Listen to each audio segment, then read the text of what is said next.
1 Corinthiens, chapitre 1, le verset 30. Nous lisons la parole de Dieu dans 1 Corinthiens, chapitre 1, le verset 30. Il est écrit ce qui suit. Par lui, vous êtes unis au Christ. En Christ, en effet, se trouve et la libération du péché.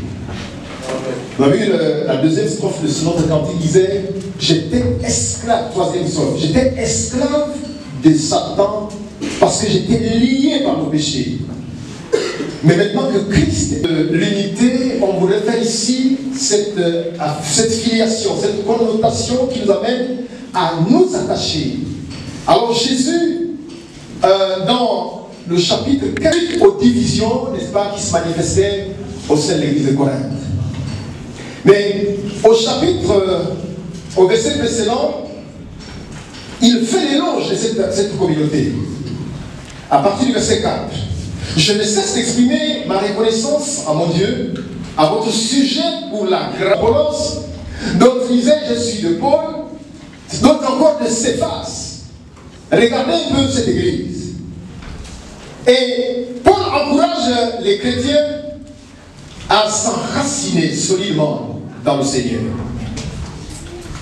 Et ce matin, nous voulons nous poser une question.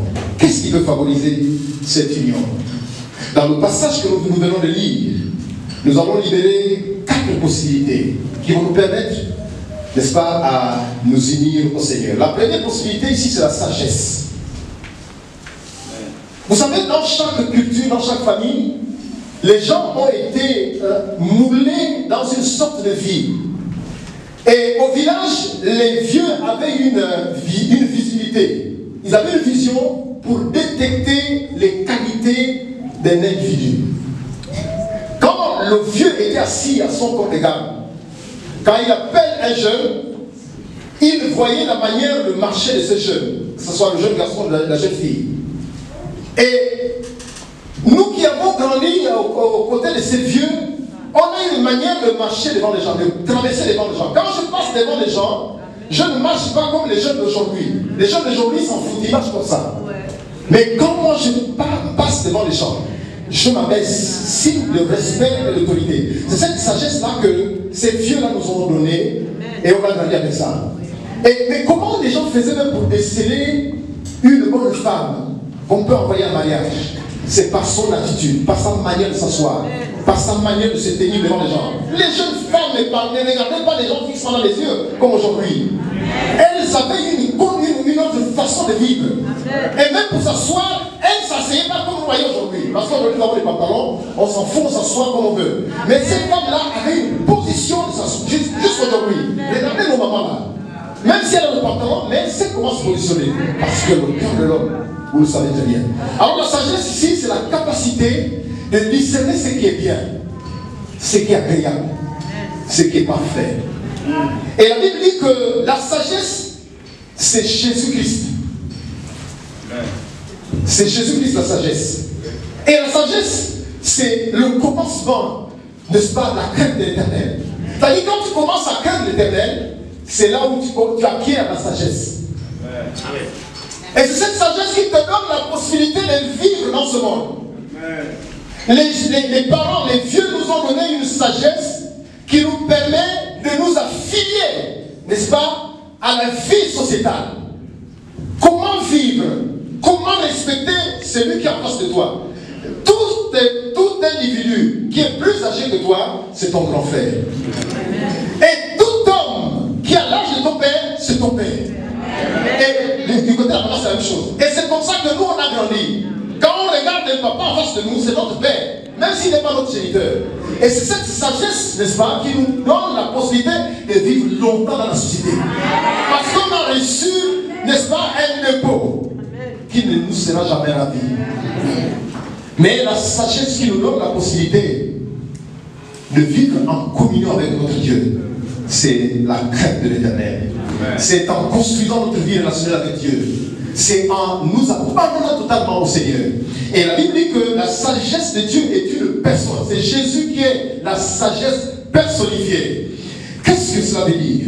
Alors, la Bible nous enseigne que Christ, Dieu et le Saint-Esprit ont élu domicile à nous. En quoi faisant? Lorsque nous nous attachons au Seigneur, nous avons la même sémence qui monte. Et cette sémence nous permet, n'est-ce pas, de garder l'équilibre dans la communauté. Et aujourd'hui, s'il y a des conflits, simplement parce que les gens n'ont pas encore compris leur identité. Nous appartenons à l'Église, ou bien nous appartenons à Christ. Si les conflits aujourd'hui font rage dans l'Église, c'est parce que nous appartenons à l'Église. D'ailleurs, c'était l'édition du Gabon. Mais pour tous ceux qui sont attachés à Jésus-Christ, ils savent comment traverser ces conflits. Il est écrit dans Colossiens chapitre 2, verset 9 à 10. Car tout ce qui est en Dieu a pris corps dans le Christ et habite pleinement en lui. Et par votre union avec lui, écoutez ce que Paul dit, vous êtes pleinement comblés, car il est le chef de toute autorité et de toute puissance. C'est cette plénitude qui est concentrée en Jésus-Christ qui fait de nous des hommes sages. La sagesse ici n'est pas synonyme d'avoir les cheveux blancs. Il y a des hommes qui sont très huppés dans la connaissance des choses de ce monde, mais qui sont comme des bébés. Il y a des vieux qui se comportent comme des enfants. Mais il y a des jeunes qui sont comme les vieux dans leur réflexion, dans leur mentalité, dans leur conversation. Même quand ils haranguent les foules, ils sont sages. Mais comment est-ce qu'on peut voir la sagesse de ce monde? La sagesse de ce monde, elle est persuasive. Donc, quand on vient discourir devant les gens, on amène les cœurs à s'adapter à ce que nous disons. Mais la mentalité, c'est une mentalité de bébé. C'est une mentalité de bébé. Comment est-ce que vous pouvez comprendre la sagesse du monde? L'homme de Dieu disait la dernière fois ici que quand les méchants prospèrent, la nature a du mal à comprendre cela. Et vous savez, quelqu'un qui fait ses études, il a fait de hautes études. Et quand il revient avec des diplômes, on lui dit, mais écoute mon frère, si tu veux trouver du travail, il faut tuer ta mère et ton père. Ça, c'est la sagesse du monde. Et si vous n'êtes pas quelqu'un qui a reçu un époux, rapidement, vous allez tuer votre père et votre mère. Et la finalité, c'est chasser les mouches. C'est ça la sagesse du monde. Mais la sagesse personnifiée de Jésus-Christ nous amène à nous identifier. Parce que nous sommes une révélation, une nouvelle génération d'hommes et de femmes. Et c'est ça que vous connaissez notre vision. La nouvelle création qui est manifestée au monde. Qu'est-ce que cette nouvelle création fait au monde? C'est une nouvelle création qui se manifeste au monde par une vie d'impact. Alors, celui qui est greffé au Seigneur, il impacte son environnement. Non seulement il impacte son environnement, mais il domine. Mais il ne reste pas au niveau de la domination, mais il règne comme un roi. Amen. Parce que Christ vit dans son cœur. Alléluia.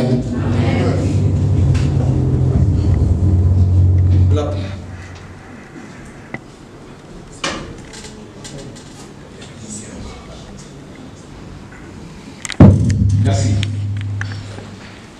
L'apôtre Paul a compris cette notion de s'attacher, de s'enraciner au Seigneur. Même quand les Corinthiens étaient en train de se diviser entre eux, mais lui, il ne faisait pas une compétition avec Apollos. Il savait que son travail et le travail d'Apollos étaient complémentaires. Et c'est ce que nous faisons dans l'Église. Nous nous complétons. Et il dit que si je vis, c'est même plus moi qui vis. C'est Christ qui vit en moi. Les chrétiens doivent saisir cela. Notre union avec le Seigneur nous permet de disparaître et de laisser apparaître Christ. C'est ça l'union avec le Seigneur. Voilà pourquoi il dit que je suis le vrai cep. Et vous, vous êtes des sarments. C'est-à-dire nous sommes des branches. Mais une branche qui est connectée au cep, qui ne reçoit plus la cep, c'est une branche morte. Mais on la sectionne et puis on la met au feu. Et il y a plusieurs chrétiens comme ça qui sont dans les églises. Ils sont collés au tronc, mais ils n'ont plus la vie du tronc. La sève ne vont plus. Parce qu'ils n'ont pas de dispositions qui leur permettent, n'est-ce pas, la sève juste dans leur vie. La vie de Christ a séché par les soucis, par les problèmes de ce monde. On abandonne l'église, on se tourne vers les choses de ce monde. C'est ça la sagesse du monde. Mais la sagesse que Paul veut nous enseigner ici, lorsqu'il dit que ce n'est plus moi qui vis, c'est Christ qui vit en moi, il veut nous enseigner que pour avoir ou pour posséder cette sagesse, qui nous amène à craindre Dieu, le croyant doit comprendre qu'il n'est plus lui-même. C'est Christ qui vit en lui. Alléluia. Parce que Christ nous a, n'est-ce pas, donné, il a acquis le verdict d'acquittement.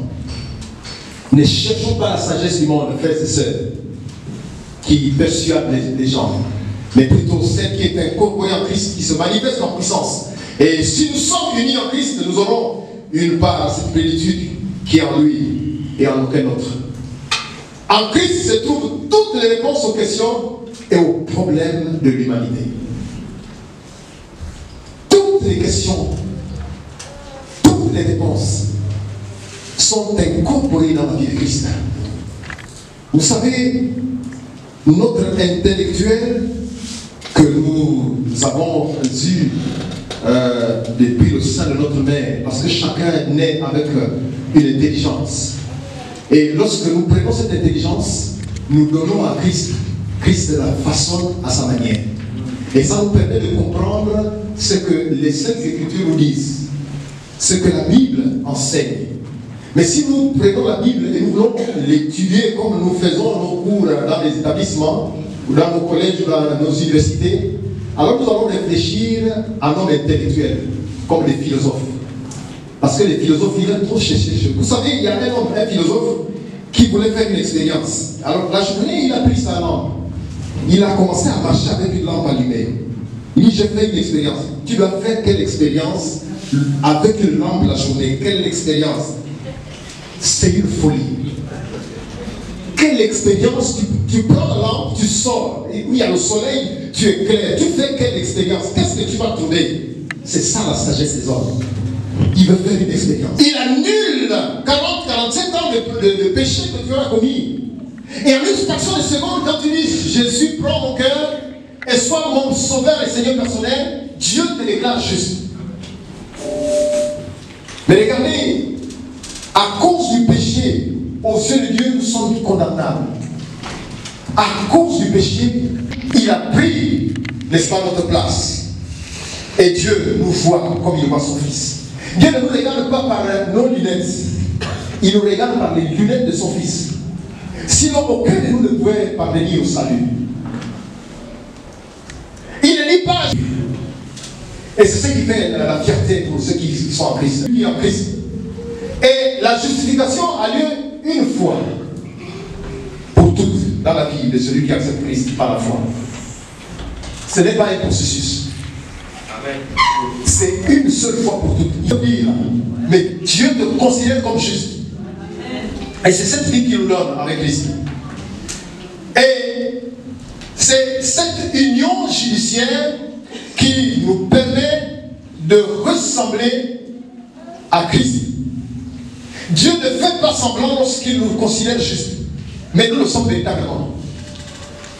Il sait pourquoi il le fait. Et la croix manifeste la justice et l'amour de Dieu. Raison pour laquelle vous constatez dans Jean 3,16, il dit, car Dieu a tant aimé le monde. Il a tant aimé le monde. Et il a donné. Il a d'abord commencé à aimer et il a donné. Il ne pouvait pas donner sans manifester l'amour. Voilà pourquoi la croix, votre nature disparaît. Et la nature de Christ est investie en vous. Et vous marchez en nouveauté de vie. Voilà pourquoi l'homme de Dieu a choisi une très bonne vision. La révélation d'une nouvelle mentalité, avec de nouvelles habitudes, avec de nouvelles attitudes. On ne peut pas être en Christ et vivre la vie qu'on menait avant. Sinon, il y a des doutes. Ou c'est une confession de lèvres, mais pas une confession de cœur. Avec pour mission d'impacter, de dominer et de régner. On ne peut pas vivre comme les païens. On doit traîner Christ avec nous. On doit marcher avec Christ. Et c'est ça, Christ nous a justifiés. Voilà pourquoi Dieu a tant aimé le monde et il a donné son fils. Le prix qu'il était prêt à payer allait jusqu'à voir son propre fils cloué sur la croix. C'est horrible. C'est lui-même qui s'est donné volontairement. Non, les Romains n'ont fait que accomplir ce qui est écrit dans la parole de Dieu. Ils ne pouvaient pas tuer le Seigneur. Déjà, à plusieurs reprises, ils ont tenté de saisir, ils n'ont pas pu. Parce que leur zone n'était pas nécessaire. Mais Dieu a préféré sacrifier son fils plutôt que de régner sa justice. Quand il a mélangé, il a pris le châtiment et il a subi ce châtiment de notre place, cela veut dire qu'il a réuni son amour et sa justice pour sauver l'humanité. Jésus-Christ, et il nous considère juste. Mais si Jésus-Christ demeure en nous, il nous communiquera cette vie juste. Et c'est formidable. Vous savez, quand vous êtes encore dans le monde, vous faites les choses sans craindre le quai du raton. Mais quand, c'est-à-dire là où il y a les zones d'ombre, quand vous passez, le chrétien, on sait que c'est un chrétien qui passe là. Parce qu'il n'y a pas de cachetterie. Tout est à nu. Et si un chrétien rentre là, la maison qui est à côté là, avec quelqu'un qui n'est pas son quelqu'un, dans tout le quartier. Mais si un païen rentre là, il va ressortir là, personne ne parle. Parce que le païen vit dans les ténèbres. Mais le chrétien, puisqu'il est lumière du monde, alors il vient ici se cacher, il pense qu'il est caché, mais il est nul. Il est nul. Voilà pourquoi bien le monde, mais vous n'êtes plus du monde. Ça veut dire quoi? Vous n'êtes plus dans le système du monde. Et parfois, on a souvent du mal à comprendre le système du monde aujourd'hui. Oh non, c'est la mode. Non, le chrétien n'est pas dans la mode. Le chrétien vit avec le Seigneur. La Bible dit que votre vie est en Christ et Christ en Dieu. Donc nous ne sommes pas du mal une attitude céleste. Nous devons marcher comme les fils et filles du royaume. Ne marchons plus comme les hommes de ce monde. Bien devant le Seigneur. Quand les gens font les choses, regardez simplement. Vous regardez ce qu'ils font. Non, c'est la mode. Non, nous ne sommes pas dans la mode. Nous ne sommes pas dans la mode. Il faut tendre vers la perfection. Il faut chaque jour travailler pour ressembler au Père. En quoi faisant? En manifestant les comportements qui sied, n'est-ce pas, à la divinité. Quel genre de comportement? Il faut avoir un cœur compatissant. Il faut avoir une vie de sanctification. Tout à l'heure, nous allons voir cette sanctification. Il faut avoir une vie qui honore le Seigneur. Quand le chrétien arrive dans un village, si réellement il est enraciné avec le Seigneur, parce qu'il transporte tout le royaume avec lui, les démons savent que celui-là, c'est un chrétien. Et il commence à trembler. Je vous avais dit la dernière fois que quand je suis allé à Moigny, tous ceux qui m'ont vu par le passé, les gens étaient là en train de... Merci. Ils tremblaient à mon passage. Parce que moi, je n'ai pas peur des sorciers. Et je sais, j'ai cohabité avec ces gens-là. Et les gens les saluaient comme ça. Pourquoi? Parce que je transporte le royaume avec moi. Et je n'ai pas peur de le cacher. Quand je marche, je n'ai pas honte de dire je ne suis pas chrétien. Non, je n'ai pas besoin de chanter. Mais ils savent qu'il y a une brillance dans la vie de ce jeune homme. Parce que Christ vit en moi. Alléluia. Nous devons tendre vers la perfection pour ressembler au Père. Et l'apôtre Jean, il a compris ce principe. Il dit tel qu'il est. Nous sommes dans ce monde. On n'a pas besoin de tout crier au nom de Jésus, il faut chasser les démons. Non, on ne chasse pas. Tu passes seulement, les démons tremblent et les démons s'écartent. J'étais en train de parler avec le révérend. Toute la semaine, j'ai été secoué par la maladie. Mes enfants étaient presque tous étaient malades. Mais je n'ai pas paniqué. Même mon épouse n'est pas informée de cette situation. J'ai dit, je maîtrise la situation. Parce que je sors d'un sommet et je suis élevé à une dimension. J'ai cette manie à certaines maladies de se délocaliser et d'aller ailleurs. Donc les vents, les épidémies, les noms que les maladies portent. Il y a un nom qui est au-dessus de tous ces noms, c'est le nom de Jésus. Donc, et chaque enfant a commencé à reprendre forme. Je n'ai même pas annoncé à leur grande sœur. J'ai gardé le cap. C'est ça, parce que Christ est en nous. Et tel il est, tel nous sommes dans ce monde. Et notre union avec Christ nous justifie devant Dieu. Et c'est ça l'aspect légal de l'œuvre de Christ. Il a payé le prix pour nous. à la croix pour nos péchés. Il a enlevé la culpabilité. Il a déchiré l'ordonnance qui nous condamnait. Et l'apôtre Paul est formidable. Et il a compris cela. Il dit maintenant qu'il n'y a plus aucune condamnation pour ceux qui sont attachés à Jésus-Christ. C'est-à-dire, le monde peut te caricaturer. Mais toi, Christ te considère comme saint, comme juste. Il n'y a plus de condamnation pour toi, mon frère, ma soeur. Alléluia. Et dans Colossiens 3, il dit, nous sommes morts et notre vie est cachée en Jésus-Christ. Le chrétien est mort. Je disais tout à l'heure que quand vous êtes unis à Christ, vous disparaissez, votre vie est cachée en Jésus-Christ. Et la vie de Christ est en Dieu. Et même si le sorcier cherche à vous nuire, il faudrait qu'il arrive d'abord à inverser Christ. Et quand il a terminé d'inverser Christ, il rentre, mais il ne peut pas, parce que Christ est le chef des démons. Il est au-dessus des démons. Il a la dimension mystique supérieure au mystique de ce monde. Alléluia. Alors, mon frère, ma soeur, il ne faut pas te sous-estimer, parce que sa justice t'a été imputée. Regardez ce que la Bible affirme à propos de l'aide des brigands. Nous l'avons dit lors des chaînes de Mamré. Ce brigand qui était crucifié à côté de Jésus, pendant que le commun des mortels était en train de huer, en train de se réjouir, en train de jubiler, parce qu'ils pensaient que Jésus était un hérétique, on l'a supprimé de la vie, de la société. Mais lui, il ne regardait pas Jésus comme un hérétique. Il voyait la justice de Dieu, assis dans sa gloire, dans son règne. Et il pouvait dire, souviens-toi de moi quand tu reviendras dans ton règne. Parce que la lumière de Christ l'a éclairé. Et il était différent. Bien-aimés, soyons différents. Ne soyons pas comme tous les autres. Ne soyons pas comme tous les autres. Il fait cette déclaration. Souviens-toi de moi quand tu reviendras dans ton règne. Là où les autres voient des obstacles, toi tu vois des opportunités. Et cet homme voyait une opportunité, malgré les clous, malgré la souffrance, la chaleur, la pesanteur sur ce bois. Mais il voyait une opportunité qui était à côté de lui. Souviens-toi de moi quand tu reviendras dans ton règne. Et c'est ce qui va nous amener à la troisième possibilité, la sanctification. Bien-aimés dans le Seigneur, par l'union avec Christ, Dieu a enlevé notre corruption. C'est l'aspect vital de l'œuvre de Christ. Nous avons vu l'aspect légal de l'œuvre de Christ parce qu'il a payé le prix. Maintenant, l'action vitale de Christ. Si nous sommes unis en Christ, nous sommes saints. Et d'ailleurs, tout croyant qui accepte Jésus, tout homme qui accepte Jésus comme son sauveur et Seigneur personnel, Dieu le regarde saint. C'est ce qu'on appelle la sanctification positionnelle. Tous, autant que nous sommes, quand vous acceptez Jésus, Dieu vous sanctifie. Et c'est pourquoi Paul, quand vous regardez dans ses écrits, quand il était aux églises de Éphèse, de Philippe et de Colosse, il parle des frères dans certaines versions, et dans d'autres, il parle à l'église, au sein de l'église, au sein de l'église.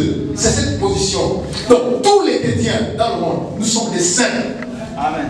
Il faut déjà comprendre ça. Quand tu as Jésus, tu es saint. Amen. Ça, c'est la position que le Seigneur te donne. Mais l'homme et Dieu coopèrent ensemble. Quand Dieu te positionne, maintenant, c'est à toi de progresser dans la sanctification chaque jour. Amen. Cette sanctification est progressive maintenant. C'est toi qui dois fournir l'effort. Tu ne dois pas rester là oisif. Attends, non. Dieu t'a déjà positionné, te considère comme saint. Donc maintenant, c'est à toi d'arranger cette relation avec le Seigneur chaque jour pour te permettre, n'est-ce pas, de laguer ce qui t'empêche d'être en conformité avec Dieu. Alléluia. Le chrétien vit désormais dans la puissance de Christ.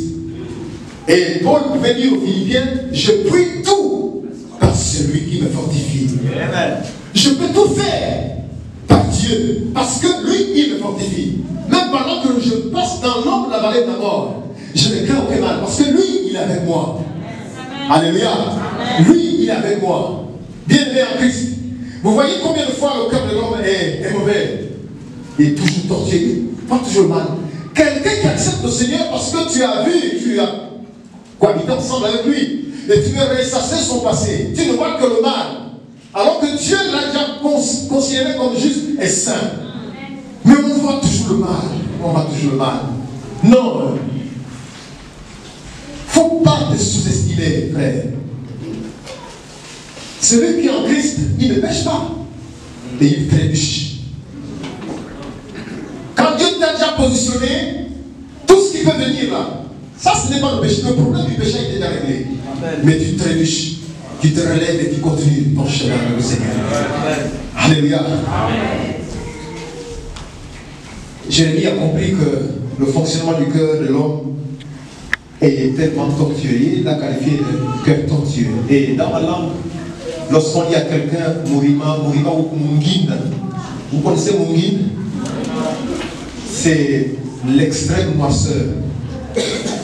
Mourima ou Mungine, ça dit personne ne peut l'arranger, même si vous mettez dans l'eau. Pour ceux qui ont grandi au village, vous savez, quand vous mettez le feu, il y a cette espèce de fumoir. Donc la fumée tape pendant des années et la crasse qui se colle et en bas du fumoir, on appelle ça mungine. Et quand on te met ça dans le cœur, quand tu as un cœur semblable à ce mungine-là, il sera difficile pour toi d'être agréable au Seigneur. C'est ça le cœur de l'homme. Et ces gens de cœur, nous les avons dans nos assemblées. Ils ne veulent pas voir les autres évoluer. Quand le frère tombe, et il chante dans les rues. Je savais, non, tu ne savais pas, frère. Si tu savais, tu devais avertir ton frère ou ta soeur. Mais il faut qu'on fléchisse les genoux et prier pour que Dieu ramène ton frère dans une bonne position. Parce que nous sommes dans la nouvelle juridiction. Christ nous a donné une nouvelle vie. Nous étions par le passé conduits par l'ennemi de nos âmes. Mais Christ nous a donné une nouvelle vie. Alléluia. Il ne faut pas avoir cette qualité de cœur.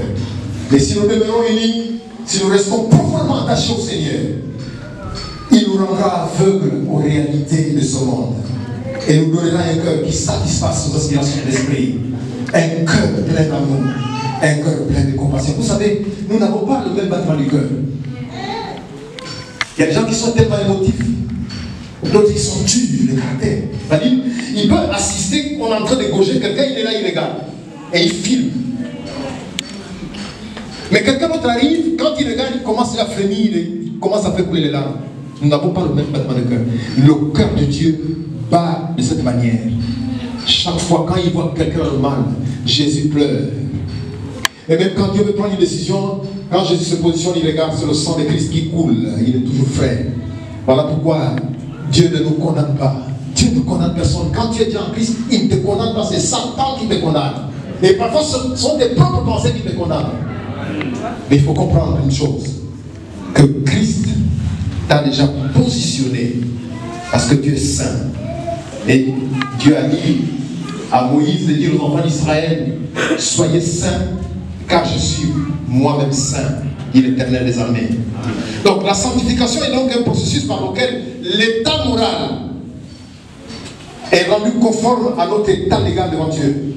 Lorsqu'une nouvelle vie est donnée aux croyants, il vit maintenant cette vie de progression avec son Dieu. Alléluia. Vous dites au frère, prends cet argent, viens me rembourser ma dette. C'est ce que Dieu a fait. C'est incompréhensible. C'est incompréhensible. On peut payer 4 millions et il n'arrive pas à te rembourser. Quand tu pars chez lui, tu lui remets 4 millions. Il dit, frère, tiens les 4 millions, viens payer ma dette. C'est difficile à comprendre ça. Et c'est ça, Dieu. Nous étions. Mais il a dit, tiens, paye ta dette. Et l'apôtre Paul l'a dit, c'est par grâce que vous êtes sauvés. C'est par la grâce. C'est une grâce. 4 millions, viens payer ta dette. Ici au Gabon, tu as volé 10 000 francs de main en prison. Mais regardez ce que Christ fait. Il nous donne ce moyen pour que nous parvenions en paix. Car c'est par la grâce de Dieu que vous avez été sauvés au moyen de la foi. Ce salut ne vient pas de vous. Ce n'est pas un, c'est le don de Dieu. Il n'est pas le résultat des efforts que nous pouvons fournir au sein de l'église, au sein d'une communauté, ou parce que nous aurons amené beaucoup d'argent, beaucoup de biens matériels. Non, non, non, non, non. La Bible dit, pour que personne ne se vante. d'aller vers lui. Vous savez, je suis souvent sidéré d'entendre les chrétiens, sauf ici à Libreville, je n'ai pas encore écouté ça, mais à l'intérieur du pays, vous allez entendre des gens comme ça. Mais maman, nous, toi, si vous nous ne venez rien. Personne n'a mené au Seigneur, n'est intervenu. Personne. Sinon, on devait remplir toute la salle là jusqu'en haut là-bas. Personne ne peut venir. C'est Dieu qui amène. Quand vous regardez dans les actes des apôtres, Dieu ajoutait à la communauté ceux qui étaient sauvés. C'est Dieu qui a ajouté à la communauté. Personne. Si nous sommes là, ça amené ici derrière la prison. Et aujourd'hui, on nous appelle les chrétiens. Personne. Voilà pourquoi l'apôtre Paul dit pour que quelqu'un se rende. C'est un don de Dieu. Et tout homme est forcé de reconnaître qu'il n'y a aucune trace d'injustice quand nous venons à Dieu par le Seigneur. Christ est devenu le moyen propitiatoire, c'est-à-dire expiation. Qu'est-ce que ça veut dire le moyen propitiatoire? Le propitiatoire, c'était le couvercle de l'ancienne alliance, la lâche. Dans lâche, comme regardons dans l'Ancien Testament. Et toute la terre était souillée. Le seul endroit qui était propre, c'est le propitiatoire. Et le souverain sacrificateur avait la possibilité de rentrer seul, une fois par an, là-dedans. Et aujourd'hui, Christ est devenu le propitiatoire de toi et de moi. Et ce matin, je dois le comprendre. Et au travers de ce son sang, je peux librement m'approcher de Dieu par la foi. Nous n'avons plus besoin des pratiques ascétiques pour parler avec Dieu. On vient, on parle directement avec Dieu parce que Christ est devenu le propitiatoire. C'est lui qui nous enlève le péché. Il n'a pas le même cœur que nous. Si moi je tombe dans le péché aujourd'hui et que je me lève les mains, à chaque fois quand je vais prêcher, les gens disent, le pasteur là qui prêche là, il est tombé dans le péché. Parce que mais Dieu n'est pas comme ça. Il efface. Avec son éponge, quand il a essuyé, personne ne peut écrire là-dessus. Parce que lui, il te considère comme juste. Parce qu'il t'a sauvé au prix du sang de son Fils. Alléluia. En effet, c'est Dieu qui nous a formés. C'est ce que Paul dit aux Éphésiens. C'est Dieu qui nous a formés. Il nous a créés dans notre union avec Jésus-Christ. Il nous a créés. C'est la nouvelle création. Il nous a créés de nouveau. Nous étions créés en Adam. Et quand on a laissé Adam à la croix, on nous a enterrés au jardin de Gethsemane. Et quand on sort avec une nouveauté de vie, il nous recrée dans le Seigneur. Et qu'est-ce qu'il fait? Pour que nous menions une vie riche en action bonne. Une vie riche en action bonne. Que lui-même Dieu a préparé d'avance. Donc ce que nous faisons aujourd'hui, ce ne sont pas les efforts d'un être humain. Mais Dieu avait déjà préparé ces bonnes œuvres pour que nous les pratiquions. Pour satisfaire son cœur. Alléluia. Il a préparé l'avance afin que nous puissions les pratiquer. Les gens affirment avec beauté des lèvres, oh j'ai reçu le Seigneur. Nous ne savons pas. Personne ne sait s'ils sont sauvés. Mais ce que la Bible nous dit ce matin, nous sommes unis en Christ. Et nous sommes sauvés. Malgré les faiblesses qui hypothèquent certains domaines de notre vie. Mais l'union avec Christ nous rassure, n'est-ce pas, d'un salut. Et nous appartenons désormais à Dieu et nous marchons différemment. Nous marchons comme les enfants de Dieu qui adoptent une qualité de vie responsable. Une qualité de vie d'honneur, de domination et de règne. Devant Dieu, nous ne sommes pas simplement des débiteurs pardonnés, mais des débiteurs qui ont remboursé leurs dettes et qui sont pardonnés. Voilà pourquoi j'ai pris l'illustration de 4 millions. Non seulement on devait de l'argent à Dieu, mais Dieu a pris de son propre argent pour lui, tiens, prends 4 millions, viens payer. Et il le considère comme juste. Parce que Dieu a appliqué son jugement sur son Fils pour que toi et moi parvenions au salut. Alléluia. Amen. Alors mon frère, ma soeur, ce matin, nous venons d'aborder le thème « Soyons unis en Jésus-Christ ». Et de ce thème, nous avons vu 4 possibilités. La première possibilité, c'est la sagesse. Cette sagesse personnifiée, c'est-à-dire Christ qui nous permet de voir les choses comme Dieu les voit. Et ayant cette sagesse, Dieu nous justifie par son Fils. Et à travers lui, le Fils il nous positionne dans la sanctification. Et cette sanctification nous amène à avoir une vie autre. Parce que Christ est devenu le propitiatoire. Et il nous sauve. Maintenant, nous sommes membres et citoyens du royaume. Parce que Dieu nous a pardonné. À la lumière de cette parole, mon frère, toi qui es venu ce matin, dans quelle sagesse as-tu été moulé? Est-ce que tu as été conçu dans une sagesse humaine? Ou tu es conçu dans la sagesse de la nature? Ou tu es conçu dans la sagesse de Christ? Pose-toi cette question. Christ est mort pour toi. Ce matin, si tu ne l'as pas encore accepté comme Seigneur et Sauveur, alors il te tend la main, il te dit, viens, viens, viens, je vais te positionner. Et je vais te considérer. Même si le monde te dédaigne, mais moi je te considère.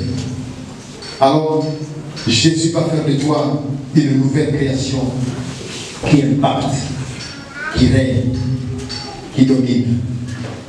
Alors nous voulons prier. Nous voulons prier